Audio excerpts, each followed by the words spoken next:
Puji Tuhan, Shalom. Sekali lagi Shalom. Nah, baik saudara yang dikasihi Tuhan, kita bersyukur buat kesempatan ini di mana Tuhan izinkan kita semua boleh dapat sama-sama beribadah serta kita boleh dapat memuji dan memuliakan nama Tuhan. Hari ini kita akan belajar bersama kebenaran firman Tuhan yang terambil di dalam kitab Pengkhotbah pasal 3. Pengkhotbah pasal 3 kita akan baca ayat yang pertama. Kita akan baca satu ayat ini, Pengkhotbah pasal 3 ayat yang pertama atau ayat yang ke-1. Semua sudah dapat? Kita baca bersama ya. 2, 3. Sekali lagi, 2, 3. Sekali lagi. Saudara ragu-ragu baca apa, suara saudara terlalu indah jadi saudara tidak mau memulainya. Oke, kita baca 2, 3.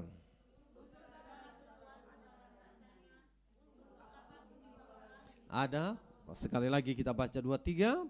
Untuk segala sesuatu ada masanya, untuk apapun di bawah langit ada waktunya. Pernahkah saudara berpikir untuk mengulas kembali waktu yang sudah lewat?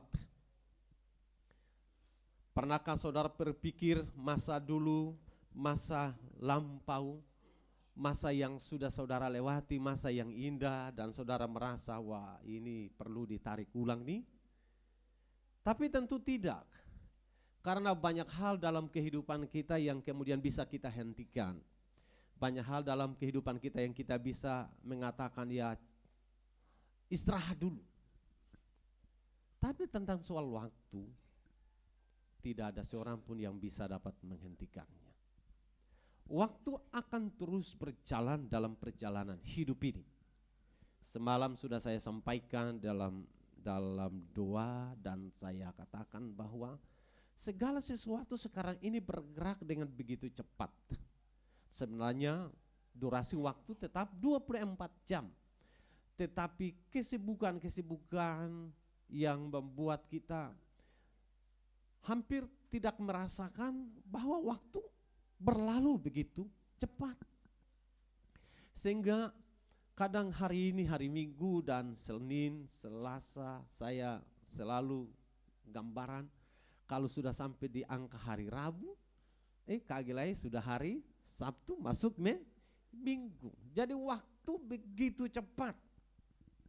Sehingga dengan demikian, maka waktu menjadi bagian yang sangat mendorong kita untuk bagaimana kita memanfaatkan setiap kesempatan seefektif mungkin, semaksimal mungkin, sehingga kita tidak melewatkan sedikit pun waktu yang terlewatkan secara sia-sia tanpa ada manfaat, tanpa ada guna, tanpa sesuatu yang bisa dapat menguntungkan pribadi kita hari ini, tetapi juga untuk masa depan.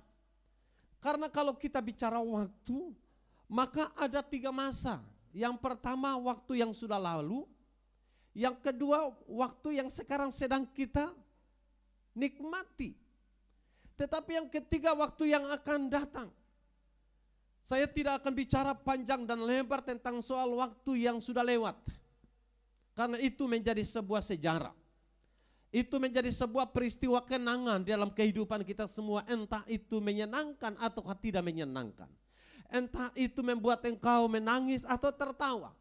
Entah engkau ketika menikmati kekayaan yang luar biasa, entah engkau sudah menikmati sebuah kemiskinan atau sesuatu kebutuhan ekonomi yang memprihatinkan, itu waktu yang sudah lewat.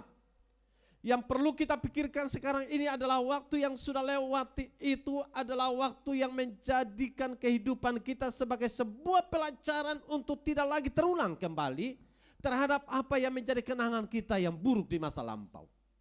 Entah juga termasuk saya bisa katakan kesuksesan. Itu kenangan.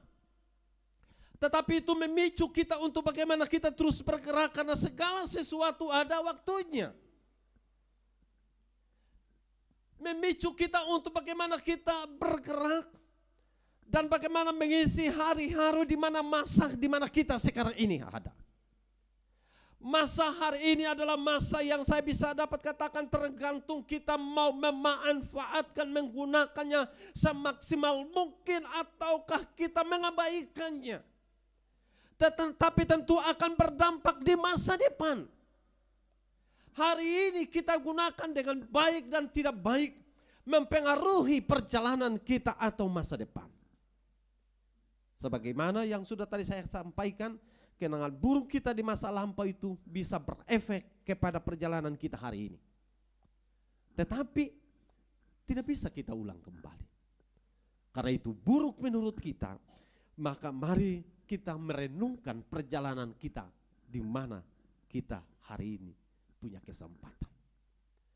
Apa yang bisa kita perbaiki di masa sekarang ini waktunya kita perbaiki. Amin. Apa yang mesti kita benahi hari ini, waktunya kita benahi hari ini. Apa yang perlu kita buat, hari ini kita buat. Apa yang perlu kita rencanakan, hari ini kita rencanakan. Planning kita hari ini untuk masa depan. Jadi kita tidak bisa masa depan baru kita rencanakan masa depan. Hari ini kita rencanakan untuk masa depan.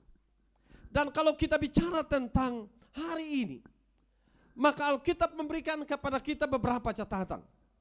Dalam 2 Petrus pasal 3 ayat yang ke-10. Saya akan baca ayat yang ke-10 sampai dengan ayat yang ke-12, 2 Petrus 3, 10 sampai 12. Tetapi hari Tuhan akan tiba seperti pencuri. Pada hari itu langit akan lenyap dengan gemuruh yang dahsyat dan unsur-unsur dunia akan hangus dalam nyala api dan bumi dan segala yang ada di atasnya akan hilang lenyap. Jadi jika segala sesuatu ini akan hancur secara demikian, betapa suci dan salehnya kamu harus hidup. Yaitu kamu yang menantikan dan mempercepat kedatangan hari Allah. Pada hari itu langit akan binasa dalam api dan unsur-unsur dunia akan hancur karena nyalanya. Betapa saleh dan sucinya. Jadi kita hari-hari ini dituntut untuk bagaimana melakukan yang bisa kita lakukan. Kita mengerjakan yang bisa kita kerjakan sekali lagi karena hari ini mempengaruhi hari depan. Sehingga dalam 2 Petrus pasal 1, kalau saudara baca, ayat yang ke-10 sampai juga ayat yang ke-13 dikatakan, karena itu saudara-saudaraku, berusahalah sungguh-sungguh supaya panggilan dan pilihanmu makin teguh, sebab jikalau kamu melakukannya, kamu tidak akan pernah tersandung. Dengan demikian, kepada kamu akan dikaruniakan hak penuh untuk memasuki kerajaan kekal, yaitu kerajaan Tuhan dan Juru Selamat kita, Yesus Kristus. Karena itu aku senantiasa bermaksud mengingatkan kamu akan semuanya itu, sekalipun kamu telah mengetahuinya dan telah teguh dalam kebenaran yang telah kamu terima. Aku menganggap sebagai kewajibanku untuk tetap mengingatkan kamu akan semuanya itu selama aku belum menanggalkan kemah tubuhku ini. Jadi ini kesempatan untuk bagaimana kita memperbaiki segala hal yang penting, karena berdampak terhadap kekekalan. Kalau itu berdampak kepada kekekalan, maka penting bagi saya dan saudara untuk berusaha sungguh-sungguh, kata Alkitab. Bukan berusaha setengah-setengah, berusaha sungguh-sungguh. Petrus banyak menyoroti tentang kata panggilan. Dan dalam teks ini pun juga Petrus mengatakan, berusahalah sungguh-sungguh supaya panggilan dan pilihanmu makin teguh, sebab jikalau kamu melakukannya, kamu tidak akan pernah tersandung. Semalam saya katakan dalam renungan bahwa Kalau saudara yakin Kristus ada di dalam dirimu, maka saudara akan tahan uji. Tapi kalau saudara tidak yakin Kristus dalam dirimu, saudara tidak akan tahan uji. Kenapa saudara tahan uji ketika Kristus ada dalam dirimu? Karena saudara dengan penuh kepercayaan diri untuk mengatakan ada seorang yang hebat bersama saya dan saya tidak akan takut terhadap apapun.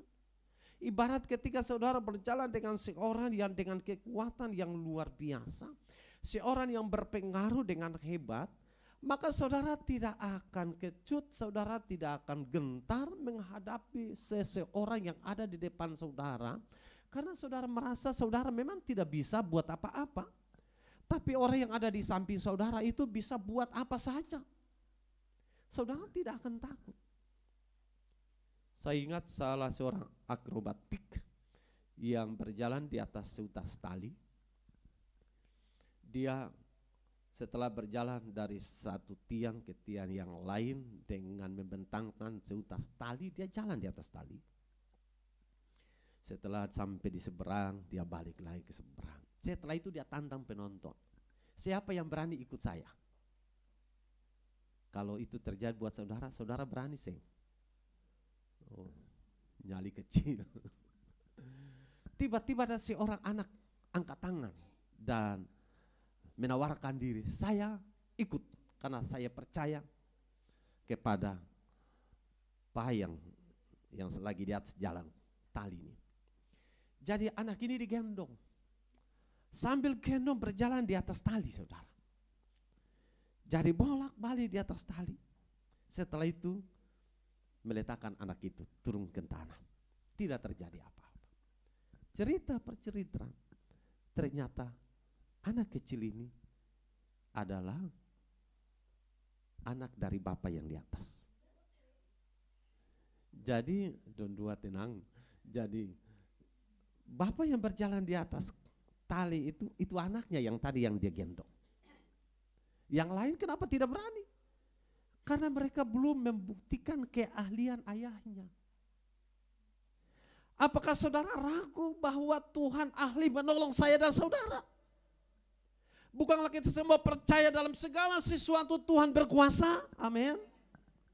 Dan kalau kita sudah membuktikan bagaimana dia menolong saya dan saudara, karena itu ketika kita jalan dan kita yakin Tuhan ada dengan saya dan saudara, maka kita akan menjadi pribadi yang teguh dan kokoh serta kuat hadapi apapun. Karena kita tahu Tuhan tidak tinggalkan saya dan saudara. Tuhan memiliki kekuatan dan kapasitas yang hebat. Sehingga dengan demikian maka Petrus sekali lagi mengatakan berusahalah sungguh-sungguh. Masa ini adalah masa di mana kita dituntut untuk berusaha dengan sungguh-sungguh. Berusaha sungguh-sungguh. Dunia kita menjadi dunia yang teknologinya oke, segala kecanggihan dunia kita ini modern. Semua hal mempermudah kita semua untuk akses segalanya.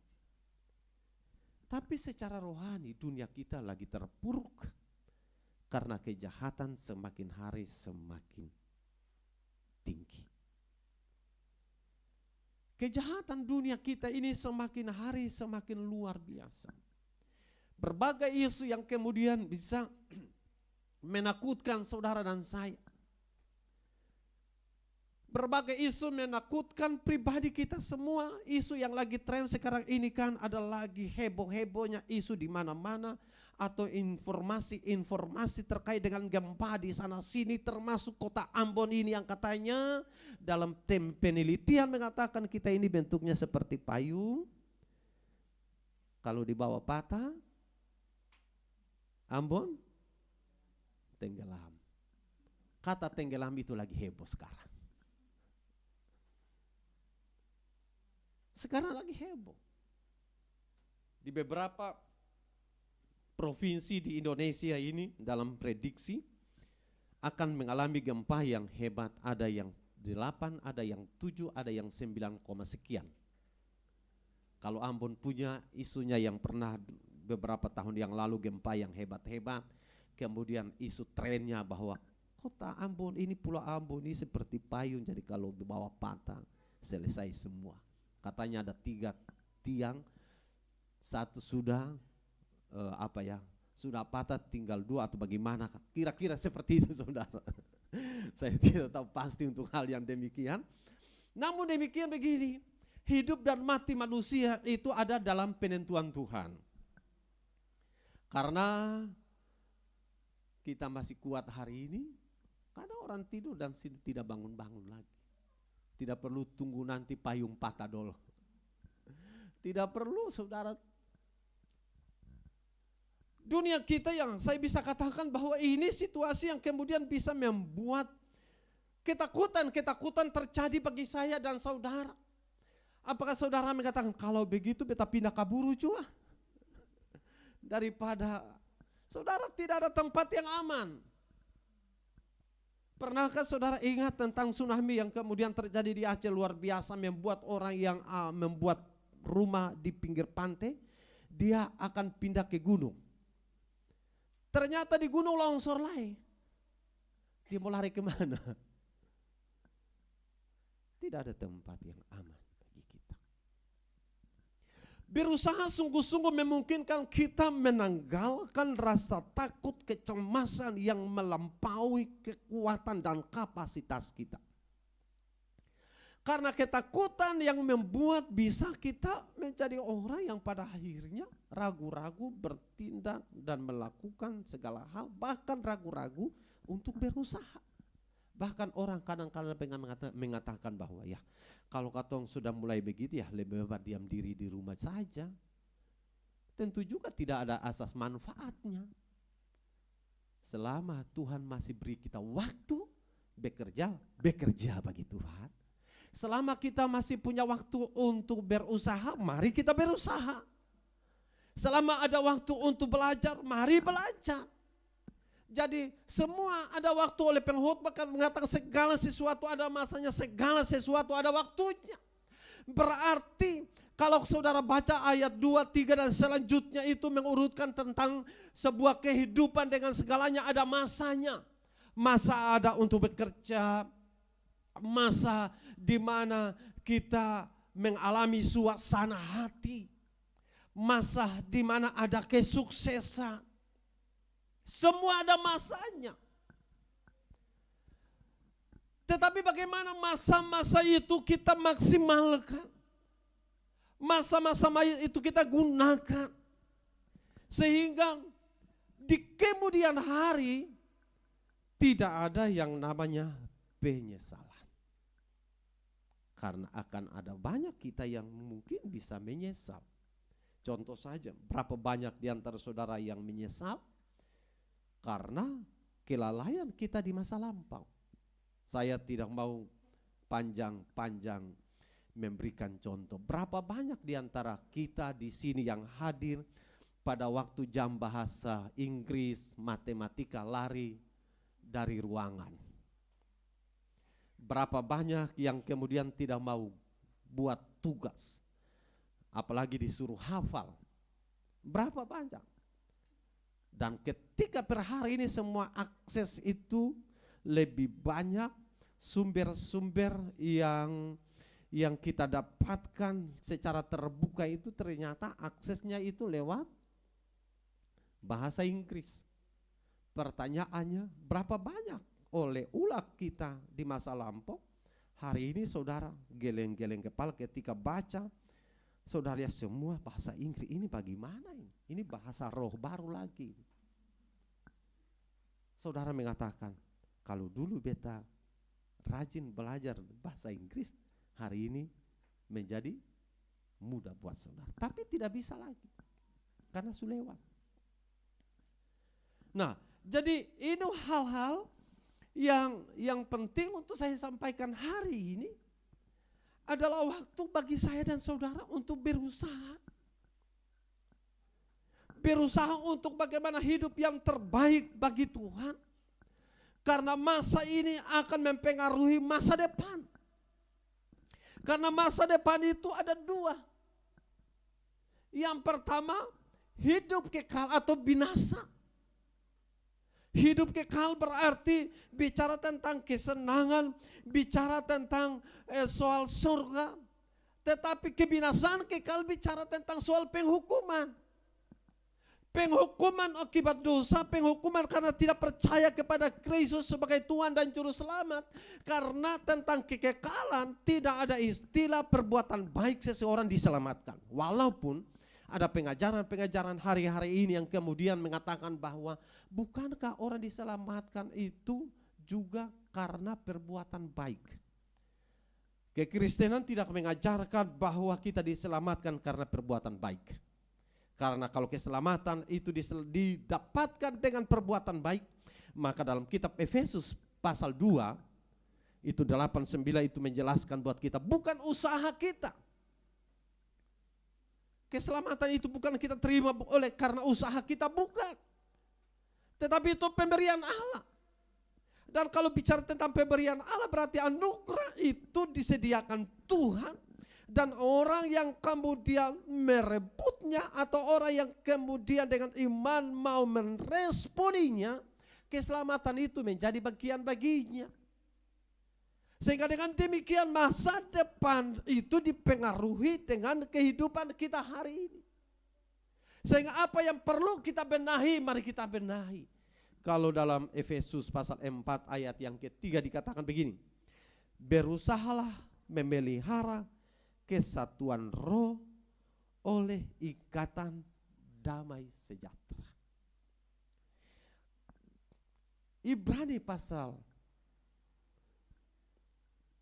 2 itu juga menjelaskan buat saya dan saudara. 12 maksudnya. Menjelaskan buat saya dan saudara. Supaya kita berusaha untuk bagaimana saudara, untuk hidup damai dengan semua keadaan. Untuk bagaimana kita senantiasa benar-benar membangun kehidupan yang aman dengan orang-orang yang ada di seputar saya dan saudara. Artinya kita berusaha menjaga hubungan-hubungan kita satu dengan yang lain. Supaya pada waktunya semua akan menjadi beres, semua akan menjadi baik. Tidak ada yang bisa menghalangi ketenangan hati kita. Saya pernah sampaikan bahwa hendaklah kita jaga hati kita sebagaimana penulis Amsal katakan itu. Karena dari situ, apa saudara? Terpancar kehidupan.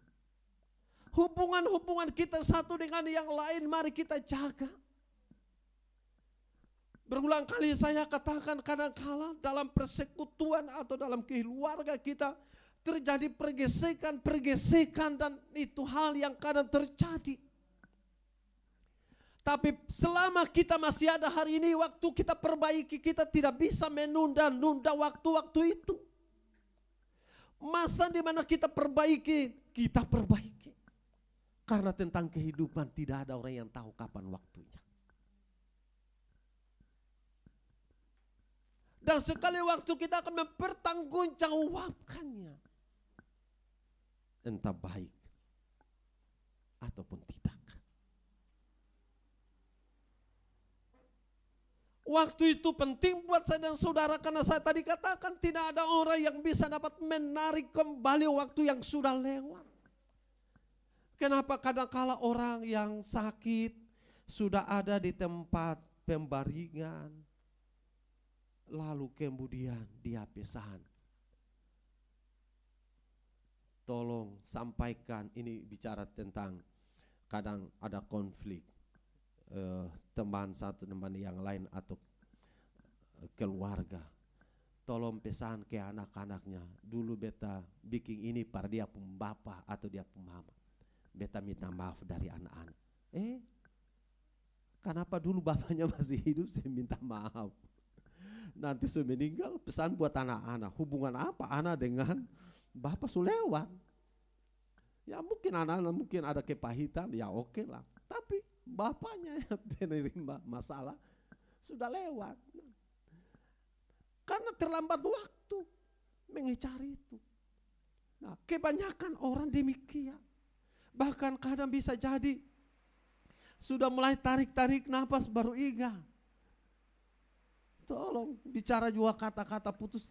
Ya syukur kalau orang mengerti dengan itu, lalu kemudian ya sudah beta ampuni, beta maafkan. Saya maafkan juga mulai hela-hela nafas model begitu. Sebelum semua kejadian-kejadian itu terjadi, masa di mana kita kuat perbaiki hubungan-hubungan, karena itu penting untuk saya dan saudara. Karena apa? Karena dalam hubungan kita dengan teman, dengan orang lain, berimplikasi dalam hubungan kita dengan Tuhan. Sangat berhubungan dengan Tuhan. Jadi saya punya prinsip lebih baik banyak diam daripada jadi konflik dengan banyak orang.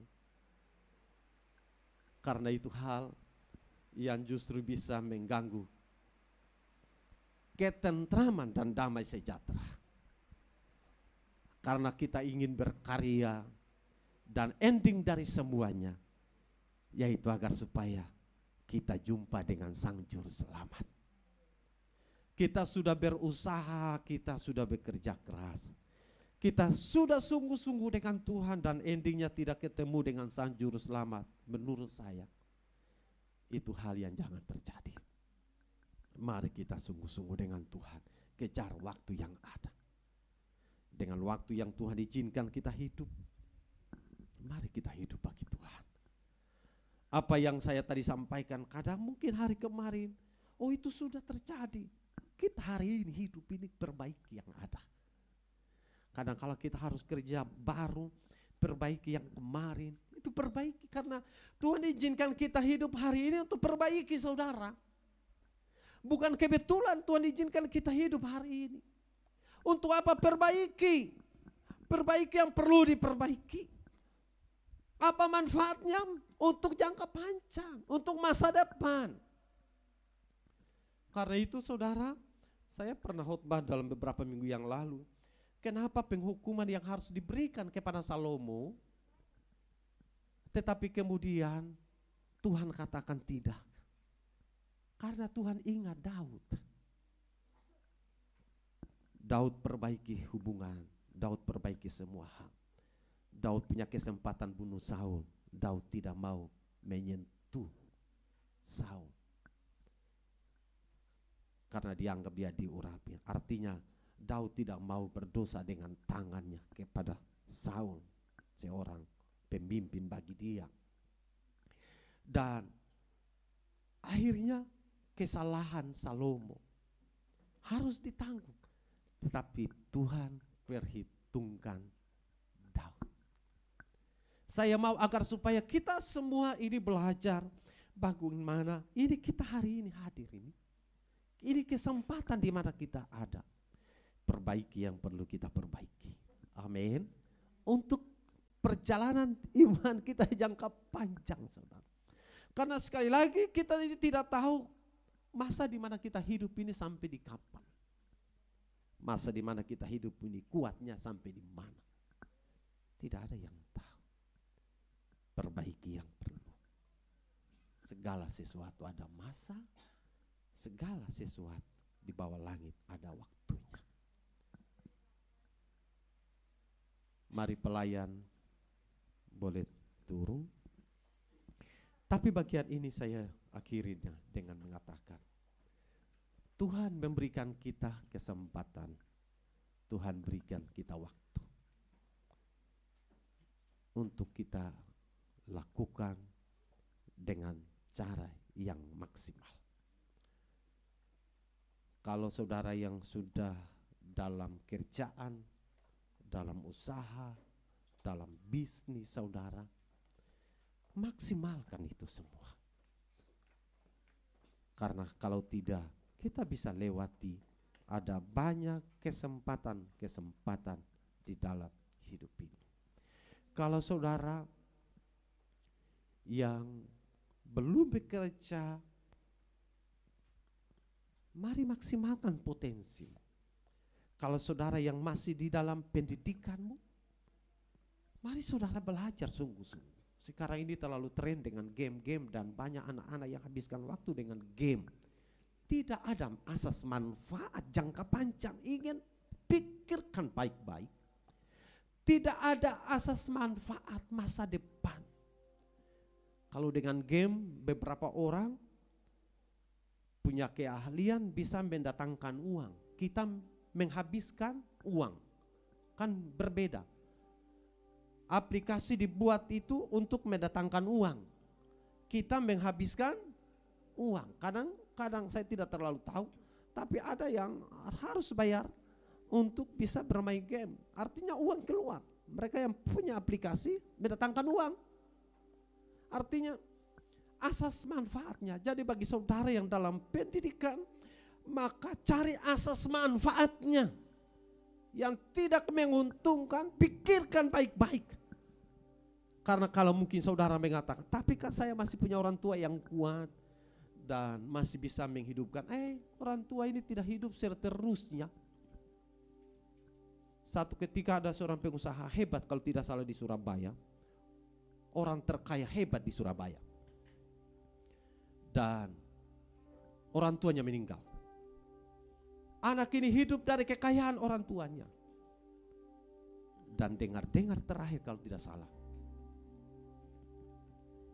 dia menjadi tidak punya apa-apa.